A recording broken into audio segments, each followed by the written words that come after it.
Porosi për femrën muslimane. Motra ime muslimane, paqja dhe mëshira e Allahut qofshin mbi ty. Allahu Azza wa Jall i ka lavdëruar gratë muslimane të cilat janë besimtare, durimtare e të devotshme, dhe i ka përshkruar se ato janë besnike që ruajnë fshatësi që ka urdhëruar Allahu. Prandaj, Allahu Azza wa Jall, kur i ka përshkruar cilësitë e besimtarëve, ka thënë: "Dhe Zoti i u përgjigj lutjes së tyre. Unë nuk do t'ja humb mundin askujt nga ju që ka bërë vepra, qoftë mashkull apo femër. Ju jeni një lloj." Motra ime muslimane, pasi që Allahu të nderoi e fisnikroi me këtë fe dhe të bëri mbretëresh të vërtet, dëshiroj të adhuroj një buqet këshillash, e cila i përmban në vete 10 këshilla që i përngjajnë trëndafilave të bukur dhe me aromë të këndshme. Këshilla e parë.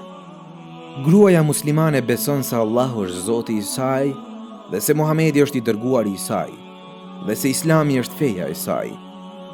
Gjurmët e besimit të saj shihen qartazi në fjalët, veprat dhe mendimet e saj.